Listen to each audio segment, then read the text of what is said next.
this particular subject is something that has taken us by storm.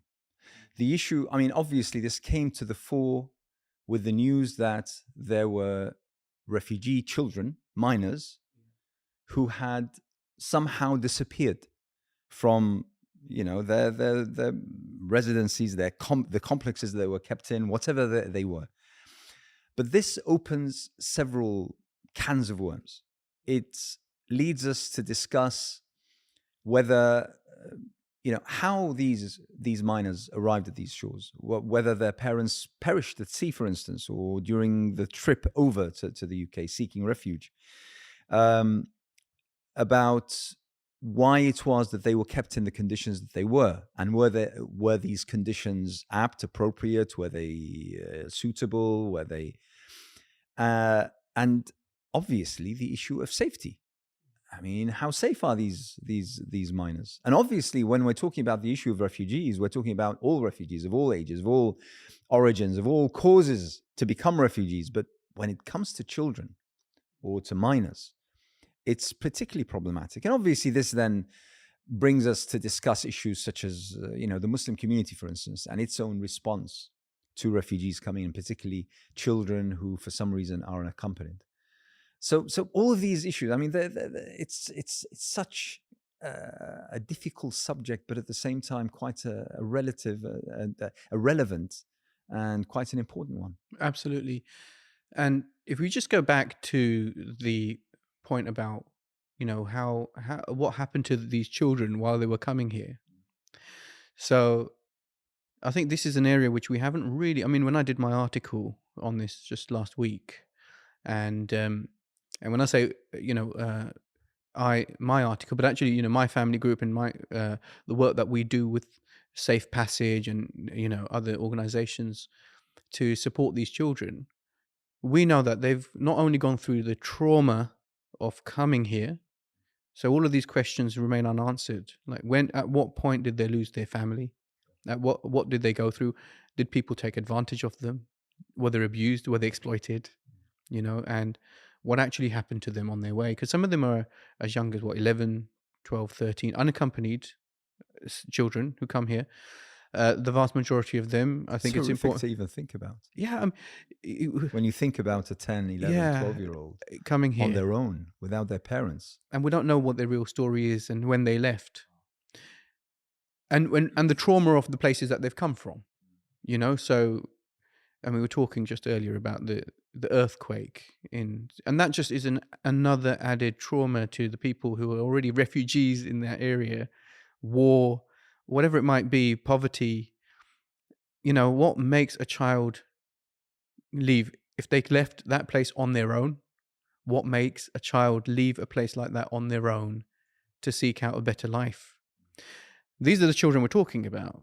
We're talking about them coming here, hoping that they can find a better life. And I think the key point here is actually they want safety. They want someone to look after them. That's what when you say asylum, that's what it means. You're seeking someone to protect you. That's what they're coming here for. And yet the issue that we're going to talk about is they've come here and then they now go missing. And so they're not even being looked after. So all of those things remain. Like, it's a major thing. What's the responsibility of the Muslim community? I think this, like you just said that, I think maybe that's something that Sheikh, you could touch upon, but it's a big topic. I mean, we're Muslims here. But if I may, I mean, the points that you mentioned are quite important foundations. The questions that you pose, quite important foundations to start to ask a question. Before I come to the Muslim community, there is a responsibility that governments have, and particularly our government, which receives these children, regardless of whether begrudgingly or in a welcoming fashion. But it has a responsibility. It has a responsibility by virtue of international treaties, by international law, by human rights declarations, and all these aspects. Is the government doing all that it could? Is it doing what it should in terms of these minors?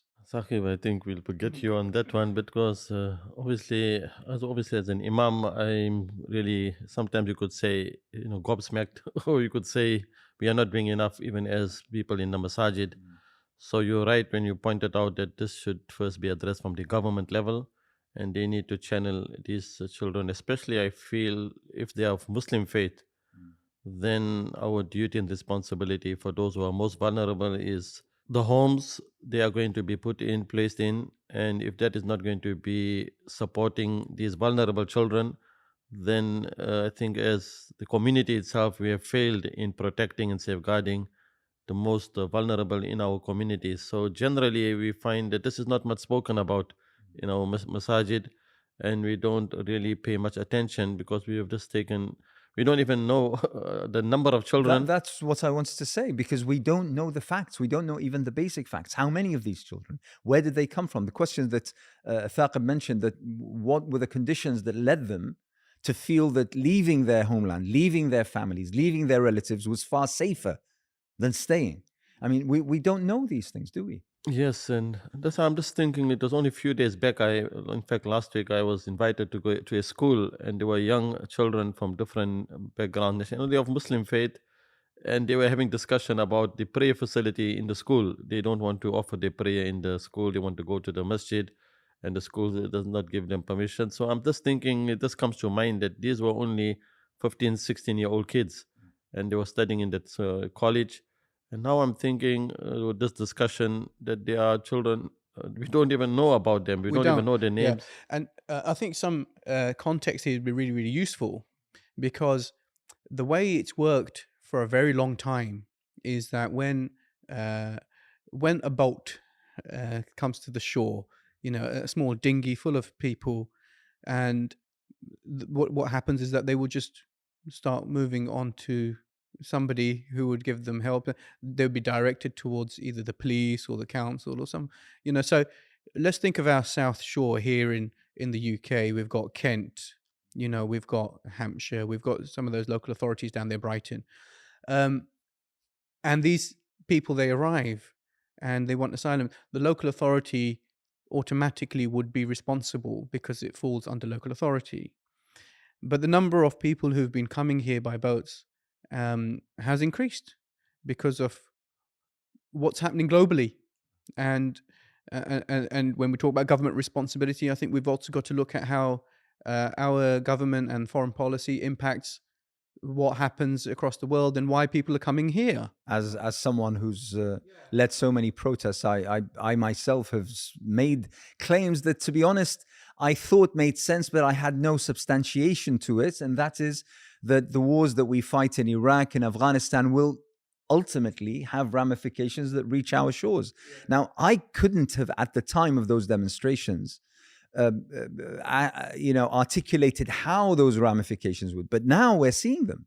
We're seeing how our involvement with illegal wars abroad, how they ultimately culminate in thousands, probably even hundreds of thousands of people trying to reach our own shores. And in these ways that we're talking about. If we start with that point, right, and then we go to the next point. So now they've arrived here, those people, and amongst them are children who are without their parents. Okay. And what would happen to these children? Ultimately, it would have been the local authorities. So Kent was the main local authority who were taking these children. The way it works in this country is that if a child, their parents are deemed that they are unable to look after that child, or if a child doesn't have parents, the local authority assumes parental responsibility. Okay, it's a term. So basically the council becomes the mother and father of that child. Exactly, and the term used is corporate parent. Okay, so it's this term that the council, the local authority, becomes the corporate parent for the child. Sounds very horrible, I have to say. This is an idea which many people who don't understand how the system works here struggle to understand. The local authority has a responsibility to ensure that every child in that local authority is protected, is safeguarded, is receiving an education.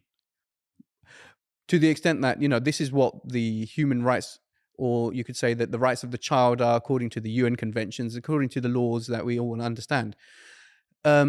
how that's translated here in this country is that if the local authority feel that you as a parent or me as a parent, I'm not looking after my child, and they are at risk or they are being harmed, then they have the right to take the child away. And this is something that happens, right? We understand that some children, many of the children in the system that we say looked after children who are up for foster care, etc., it's because the local authority have seen that the parents are either alcoholic, they're on drugs, there's the domestic violence at home, and these are like the three. So the main authority ones. comes The and authority assumes comes in. care of those children. Social worker would go in, remove the child.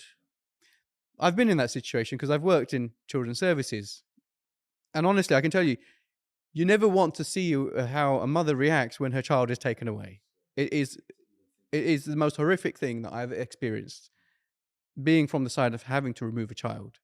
And we had to do it because you make that decision that this is this is the best thing for the child, because if I leave the child here, something bad is going to happen to that child. This is a child who doesn't have parents, who doesn't have anybody to look after them.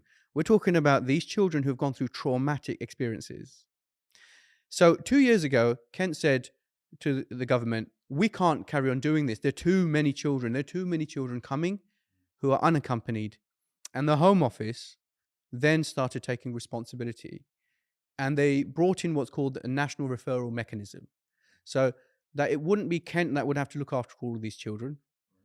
They would refer through this national referral mechanism these unaccompanied asylum seeker children to different local authorities across the country. And those local authorities wouldn't have it. In the beginning, it was optional. And then afterwards, because there were so many children, they said, no, you don't have an option anymore. So basically, these children would become, the guardian would become the Home Office. Not a guardian.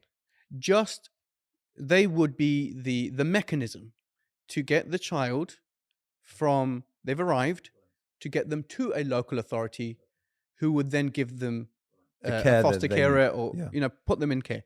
So this was a mechanism that the Home Office took on.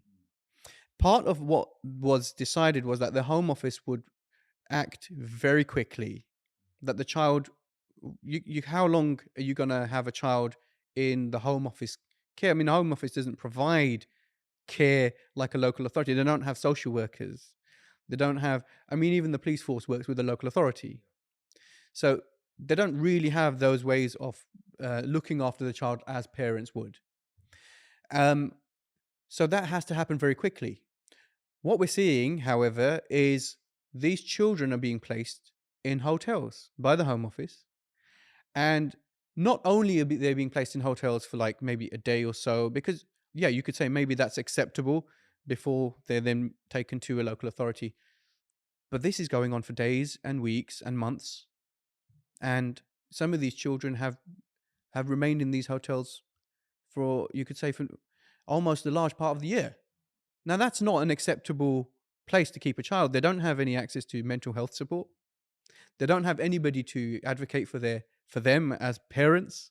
And so this is not an acceptable thing for the Home Office to be doing. And this is what we wrote to the Home Office. We wrote to the Secretary last year as part of a number of organisations in the care sector. We're part of Children England, and many of the members of Children England also wrote to them that this practice needs to end. And at that time, 44 children had gone missing. The youngest, I think, was 13. And so if it was a local authority, and imagine a child in foster care and the child went missing, immediately the mechanisms are there in place, the process is there that the police would look for that child. But we're talking about children who aren't even placed in care yet. So they're nobody's in limbo. looking for them. They're in limbo. They're in limbo. So even if the police are looking for them, we have now a situation where more than 200 children have gone missing. Imagine more than 200 children have gone missing.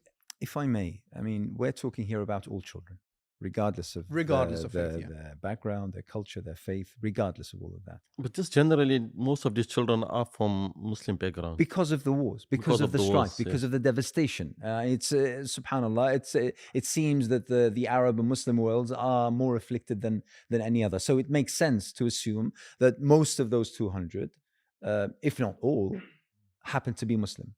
But how, you as an imam, and one of the most prominent centers in the UK, why is it that the Muslim community is in a way oblivious to not only the existence of this problem, but to how to react to it. I mean, I would suggest that amongst all the calamities that every single Friday we listen to our venerable imams speak about, whether it be in Kashmir, or whether it be in Palestine, or whether it be in here or there, this isn't talked about. Because to me, at least, as a Brit, as a British Muslim, this is far more important. It's at my doorstep. Yeah, I mean, when I'm just listening, it's like saying, because it's like brought to my attention. Otherwise, I would not even really give this any attention.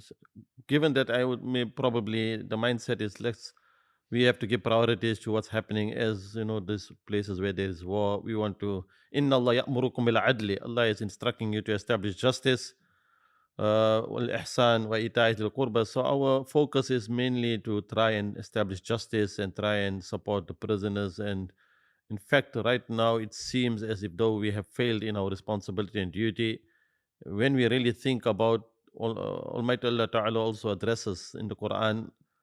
First in the sequence is the yatim is mentioned even before the taking care of the masakin. The orphan. Yeah. So when you think about Allah Ta'ala is really testing us. وَأَمَّا الْإِنسَانُ إِذَا مَبْتَلَاهُ رَبُّهُ فَأَكْرَمَهُ وَنَعَمَ فَيَقُولُ رَبِّي أَكْرَمَنِ وَأَمَّا إِذَا مَبْتَلَاهُ فَقَدَرَ عَلَيْهِ رِزْقَهُ فَيَقُولُ رَبِّي أَهَانَنِ كَلَّا بَل لَّا تُكْرِمُونَ الْيَتِيمَ وَلَا تَحَاضُّونَ عَلَى طَعَامِ الْمِسْكِينِ. So I think when Almighty Allah Ta'ala mentions in the sequence, the orphans are mentioned before even the masakin. So why is it not addressed? We have not really, it's not been really drawn to our attention. We have not given focus on it. It's like I'm hearing for the first time 200 probably children are missing. And this is like news. I'm like shocked myself. And I think this needs to be addressed, and we need to really have. Is it not bewildering, Sheikh Suleiman, that we in the UK, according to the last census, are almost 4 million? I would say even probably closer to 5 million unofficially.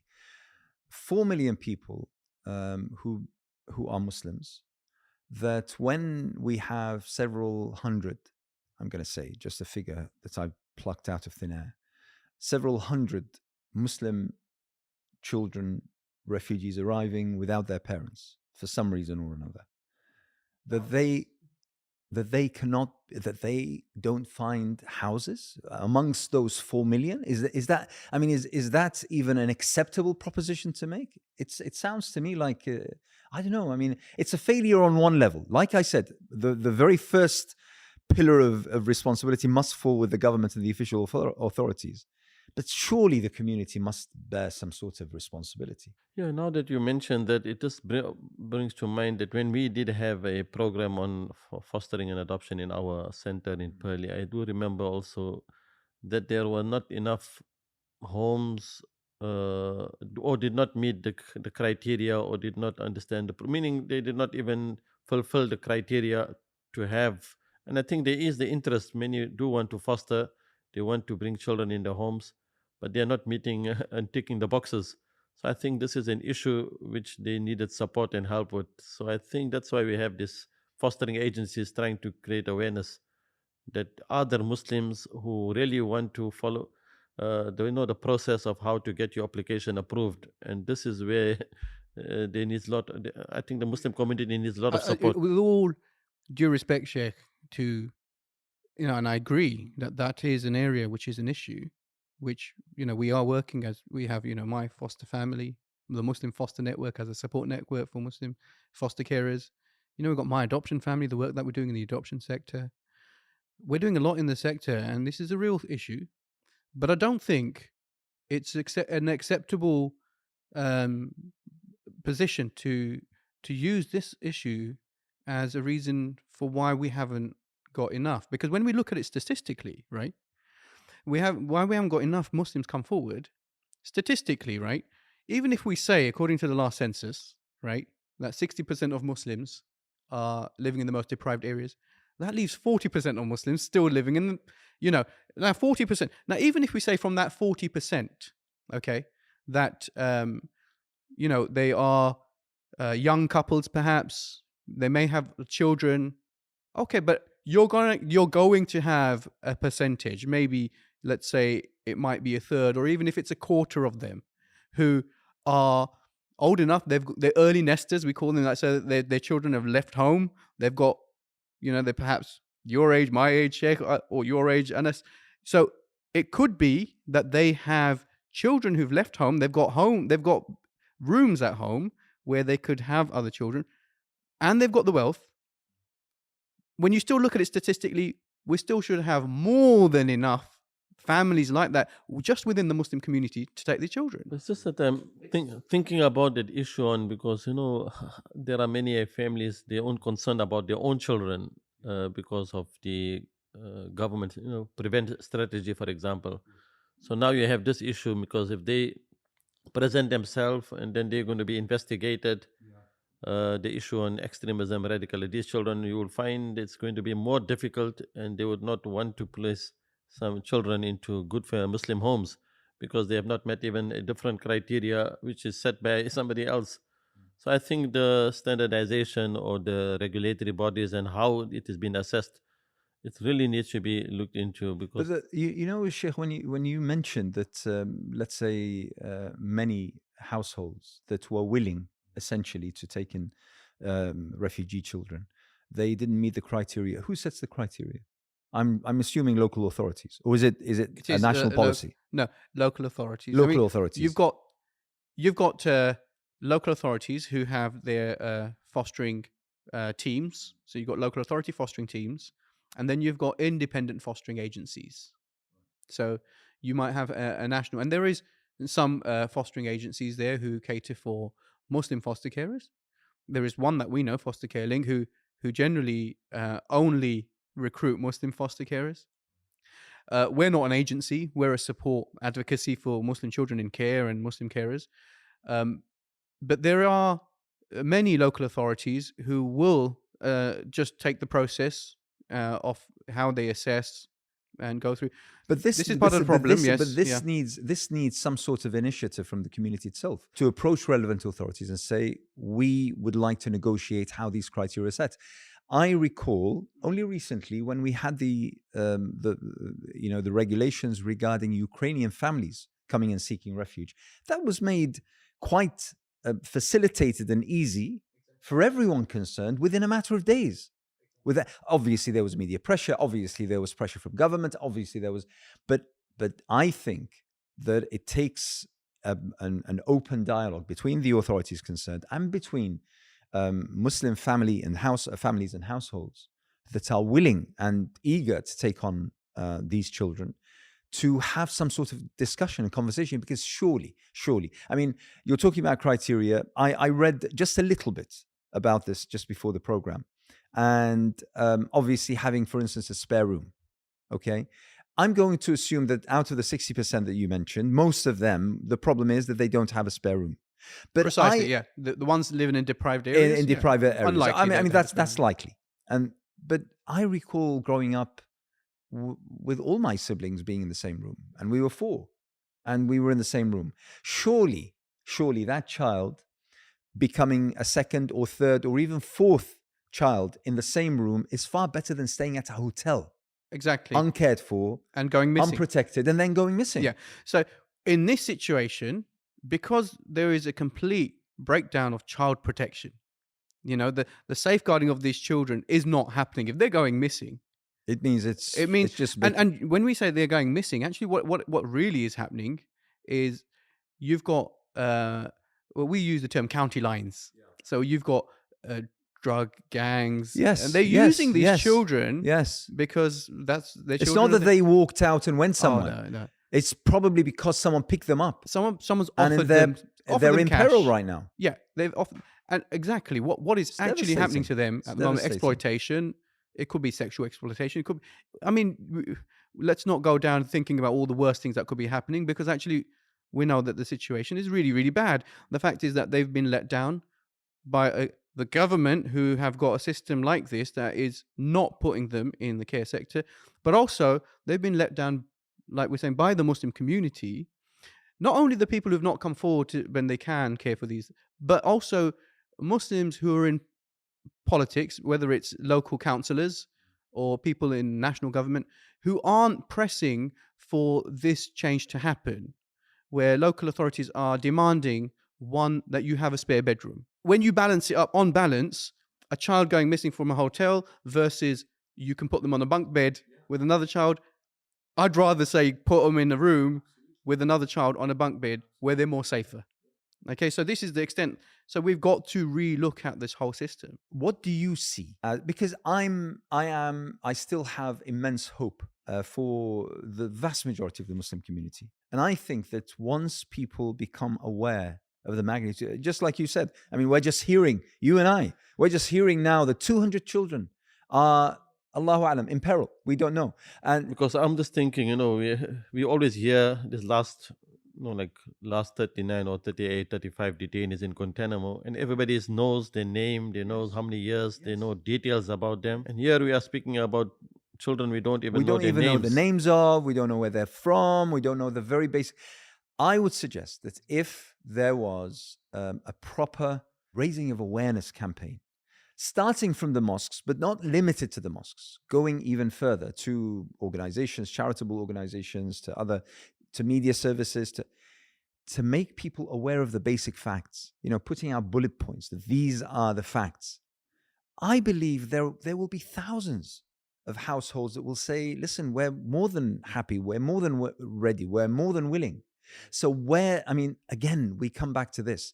Where do we start? Where does the responsibility lie when it comes to this? Can I just sort of be provocative just for a little bit? Is it that we have Islamically, or according to our Islamic understanding at least, a problem with the issue of fostering? I think there has been a lot of awareness. Because obviously there's a conflation between adoption and fostering. So there's maybe a little bit of blurred lines and people don't fully understand. And obviously in terms of adoption we have, but is there something Islamically that needs to be made clearer? No, I think really it is just more to create awareness and more to create the facts and the figures and to point out this is what is needed, because I think if it comes from the Imam in the Masajid, that this is the real concern and issue that we have. These are the children, these are the missing, unaccounted for.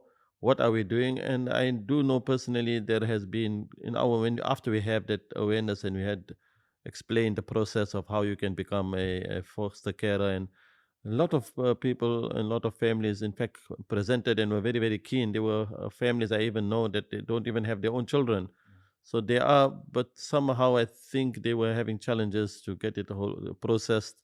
So I think from that perspective, yes, there has to be a conference. Imam needs to be gathered and a dedicated, event to highlight the issues that we are facing. But I don't think there's really a concern about do we really need to, is it allowed fostering adoption? I think we've gone over that hurdle. I think there was a time there was challenges where there was not even awareness. But right now it seems that given that those children are vulnerable, and if we fail and we don't give them that support, that means the society and the ummah, when they abandon those that are most vulnerable, then this is one of the reasons that we will be facing with more challenges and more calamities. So I think the responsibility is more not, it's just like it's not talked about, it's not spoken, and they could be possibly some who still are, they're still not really convinced, they still need a little bit motivation. But I think what will really make it more easy for us to get the word out and to get Aimma to have a dedicated sermon, a khutbah on this topic, and also to bring in the new facts and figures. Because sitting here on a Hiwar TV and first time I'm listening to these facts and figures, I'm also shocked. And I'm feeling myself that and we only go and we speak about causes that everybody speaks about. And, we don't really speak about this. There are many, many charitable organizations in the UK. They are like now there is the earthquake in Turkey. You will find all the organizations, they will be there, and charity support, and they will be giving their support and financially. But then we don't hear much about the children and who is giving that support. And by the way, I recall a number of years ago when we highlighted the cause of victims of domestic abuse. and that raised a level of awareness whereby we had, several donors come forward and say, we'd like to, establish safe houses for these victims of domestic abuse, whether they be men, women, children. And since then, that sector has grown. I think that something similar needs to happen, but obviously you'd know no more. But the thing is, just like the Sheikh just said, I also feel extremely responsible and shamed into not even hearing about the organizations that you just mentioned. I mean, Muslim Fostering, for instance, or the such. I mean, I never knew that these organizations existed. I joined my family group about about nearly almost coming up to 2 years, and our CEO Shadim Hussein, Shadim very well. Subhanallah, he had a stroke earlier this year or last year. It was in around June, and mashallah, he's made some fantastic progress, and we hope he'll make 100% progress and be back. But the work is work which needs to be supported. The work of my family group. And actually, what really surprised me when I came into this, I came in as a volunteer because I saw Shadim and his daughters, and they were up in Bradford in a community centre, surrounded by all these boxes. So I said to them, "What are you doing? What are all these boxes for?" And he said, "These are gift boxes that we are packing for Ramadan and Eid to send to Muslim children who are in the care of non-Muslim carers." And there were thousands of boxes. There are thousands of Muslim children in the care of non-Muslim carers. And he said, we want them to know that from the Muslim community, there is still someone out there who cares for them, who is thinking about them, who is looking after them. They would have Eid cards in there, recipes. And since I joined as a volunteer, I brought my daughters on the day. We started packing those boxes. We've done this every year to send gift boxes for these Muslim children in the care sector who are in the care of non-Muslims. I've spoken to carers from, the farms in Yorkshire. Imagine a farmhouse in Yorkshire, and they've got a Muslim child, and they said, "Can you send us a prayer mat, a translation of the Quran in Dari?" Dari is a language from, it's like Farsi, Persia, And I thought, well, where am I going to? And I tried to get Muslim organizations to say, we need somebody to do this. And also, I find that we were the only organization representing Muslim children in the care sector. My family group. They're the only Muslim organization. By the way, it's called My Family. It's not your family My group. Family it's Group. Called My Family Group. It's called, www.myfamilygroup.org.uk. You can see all the work that we do. But it needs the support, financial support of people for it to carry on. And that's another thing that as well as lobbying politicians to do with exactly the thing that you talked about, and in order to discuss the issue of criteria, to make that criteria less restrictive, to make it more open for people to accept, refugee children. Yeah, so I was just thinking also, and during the Afghanistan, and when we had the new government and there were many refugees, then I remember also Shadim contacting me because there were many that were in the hotels and they needed support. There was the language barrier. They didn't even have copy of Quran or Musalla, so there was that type of support. So now that there is the children that are unaccounted for, so I think this is not the community are unaware of. And when we had the program also in our masjid, it was more, the local authority actually are asking, is there more Muslim carers? Can we get more families on board? And then there was the discussion of if the children are being placed in homes where both there is father and father or mother and mother, that if, so what happens to those type of children when they have been placed in those homes? And then there is the discussion about the food and the halal diet. So there's so much of challenges that we were only focusing on. But right now it seems that we have moved to a new level, and I'm a bit concerned that it's the first time, obviously, about the children that are completely unaccounted for and missing. So how do we deal with this? It is a new thing because we were only talking about 2 years ago, this new national referral mechanism, the Home Office stepping in. Since then, this issue has come out. And the way I perceive it is that it is an unprecedented failure of safeguarding. We haven't seen this level of failure of safeguarding children in this country, full stop, ever. You know, And it comes at a time when public funds are being cut, tremendously, so that basically there is even less funds for people to come in to help out, to become specialized in this particular sector. So it's becoming, to an extent similar to the NHS. It's being pushed towards privatization and towards being something within the private sector, more so than it being a government responsibility. And that's problematic. But I'd like to, something that I read about the incident of the 40 children gone missing in Brighton, was it? In a Brighton house, that it was said that they came from Albania. What's the story with Albania? I didn't get it. Why Albania? Because I haven't heard of a war going on in Albania. we've got to see this in two ways, I think, right? The first way is that a lot has been talked about from, certain politicians, maybe certain government certain government bodies, and coming from politicians mainly, that these people that are coming here aren't really coming from war-torn countries. They are Albanian criminals.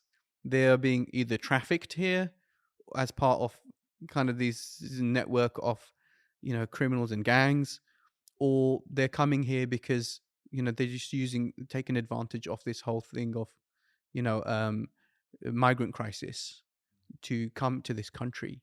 So if they come here, we'll send them to Rwanda. This is a whole kind of thing at the moment. There are question marks around that. First of all, is this really the case? Are Albania? We don't even know if Albania are giving citizenship to, because this is what happens. Sometimes some European countries give citizenships to migrants who are coming from, they're seeking asylum. They're moving from. So we don't even know whether they're really ethnically Albanian in the first place, right? There's a whole question around that. But the flip side of it is, when we start going into this type of language, we end up seeing these children not as children. Not as children, yeah. We end up putting a question of, is this a problem? The reality is they're children. They are seeking asylum. They need a safe place. Regardless of where they come from, regardless of their... Regardless, even if they were trafficked, or even if the child, we're talking about a child, even if the child themselves had drugs on them or not, we have to really see them as a victim. They may be seen as somebody committing a crime from one angle, but actually they're still a child. They were forced into this somehow. They were exploited. Okay, we have to see them as a victim. And when we stop doing that, when we start taking the dialogue to, are they Albanians or are they, there is an element of dehumanizing them. And this is a very big thing that we're seeing with these children. Is there a risk or a threat even of this whole issue being politicized? So rather than... The moment we start talking about, and what we're seeing, that the ethnicities of these children, where it's going. It's going in that direction.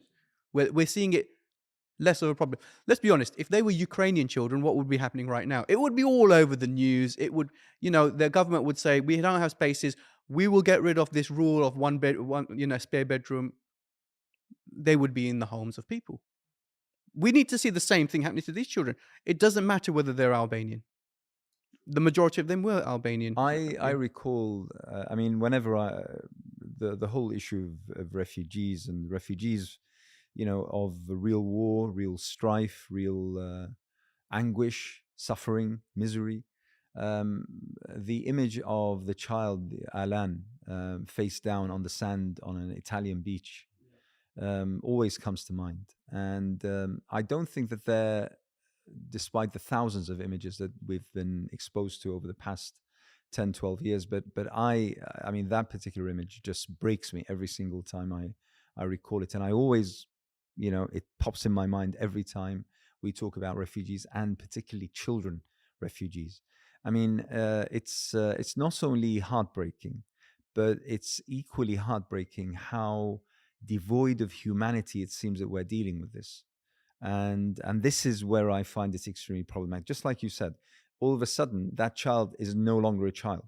That child is associated in the same breath, the same sentence with drug smugglers, with criminals of various sorts, and all of a sudden you lose that sort of empathy with that person being a child, being a minor, being someone who was driven to this despite their own will. I think, and once again, Sheikh Suleiman, I think that we can do far better and we can do far more. Yes, indeed, I agree with you. And this conversation itself has really touched my heart, and it's giving me that feeling that really we need to reach out to all of the masajid. We need to think about, even if it's speaking about the virtues of the orphans itself, as a topic, when you think about the Prophet sallallahu alaihi wasallam himself saying, "Ana wa kafilul yatimi kahataini fil jannah." That in itself is very powerful. If you just think that so close will a person be to the Prophet sallallahu alaihi wasallam, the one who take care of the orphans. So these type of children, and when you look at our history of Islam, and also those who came in the past, great scholars, great whether it come the likes of Abu Huraira radiallahu anhu, or even Jabir ibn Abdullah, they were companions of the Prophet sallallahu alaihi wasallam, and they were like orphans. The Prophet himself as an orphan, but see how Almighty Allah Ta'ala gave him that shelter for our wawajadaka dhalin. So all these need to be again as part of our life, as part of saving the life of those, because life is very precious. So from all of the many of the things, I think it's most important taking care of the most vulnerable. Can I just giving come them back that to honor, a yes. very important point? I mean, what you mentioned is essential. But what's interesting is that the Prophet Muhammad sallallahu alaihi wasallam, in his hadith about myself and he who sponsors an orphan is in paradise, together. The orphan and his or her religion isn't specified. I mean, we talk about Muslim refugee children and being sponsored by or taken into or cared by Muslim families. But once again, I mean, these are children. So any child from wherever, the Muslim community should feel that kind of urge and responsibility from, the values that they hold, the faith that they believe in, to take in those children, to care for them, to make sure that they're safe, they're protected. It's something, once again, I mean, and despite the calamities that, I mean, we could draw lists and lists of crises and calamities that need our attention, need our support, financial and otherwise. But this is at our doorstep. This is happening in our midst. This is happening because of wars being fought mostly, unfortunately, in Arab and Muslim lands. It tells me that there must be an added responsibility placed on let's say the 1.5 million. Let's not go down the road of 4 million, and the 1.5 million people who have the ability, who meet the criteria of taking in children, regardless of whether those children are Muslim or otherwise. And this solves a problem, actually, because one of the barriers that get put up with local authorities when somebody comes forward to become a foster carer is if they say, I only want a Muslim child, then the local authority thinks, well, we're going to spend all of this money to get you ready as a foster carer, and then when we bring children to you, you may not take them. So they will think twice before making you a foster carer. But a child, any child, and this is, I think, this goes back to this question, Sheikh. Some people see it that we are getting paid to do this. We're carers, we're getting paid. Does this reward still apply to them? This hadith of the yatim and looking after, would it still apply if they're getting paid? Yeah, I think there's another point. Obviously, when you think about it, Alam yajidka yatiman fa'awa, already that is very powerful. When Almighty Allah Ta'ala himself says that have we not found you as an orphan and we gave you that shelter. So this is the Prophet Sallallahu Alaihi Wasallam who took care of him. Abu Talib, and he was not Muslim. I mean, the Prophet Sallallahu Alaihi Wasallam was actually taken care by Abu Talib given him that shelter and that protection. And on the other hand, a child is a child until he reaches the age of maturity. So, what is the definition of an orphan? How long will he be remain as an orphan? And generally, we accept that as long as he has not reached the age of maturity, he will always be. Let's say, if he has lost a father, there are those who only may have lost their mother. So all this is a discussion that need. What if a child doesn't have no parents? But you are right when you said that if it's very challenging, because on the one hand you are thinking we have a duty responsibility to safeguard and protect the iman of the children, because if they have been placed in a non-Muslim home, and I know what you are saying, that if the child is a non-Muslim and you place him into a Muslim home, so how do we draw a balance, because now you have to take care of the needs of the child. What if the child may, I think from previous discussion, the child needs to go to a place of worship. So what do the parents do?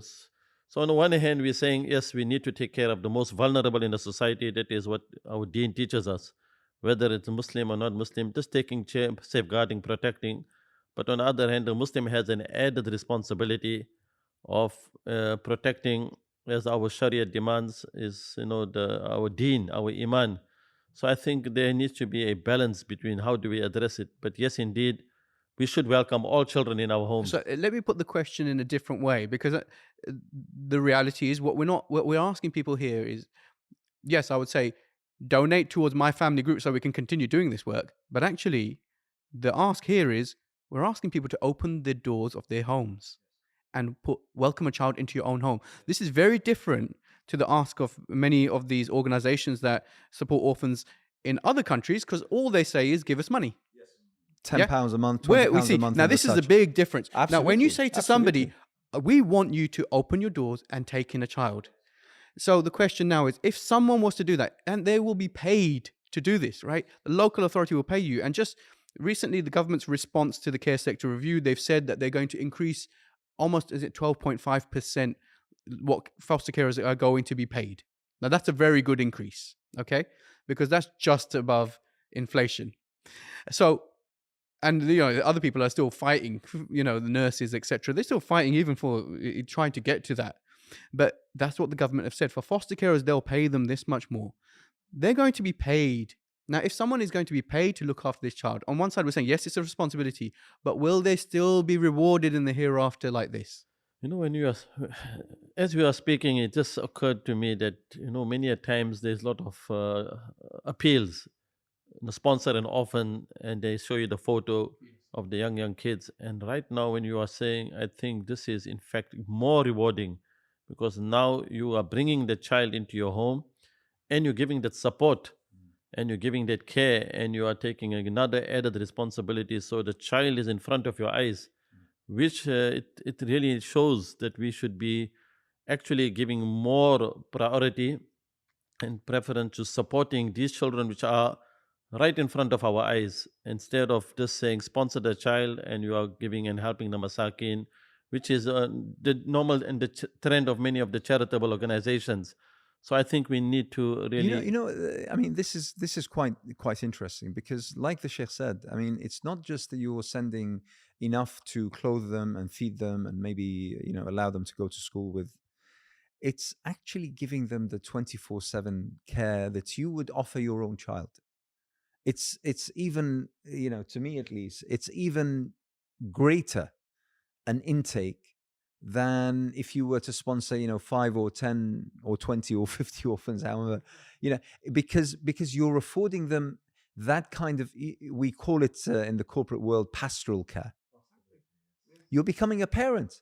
You're becoming a parent for that child who, for some reason or another, has arrived in a foreign country, a language which he doesn't speak, people who he doesn't know, absolutely out of his or her depth.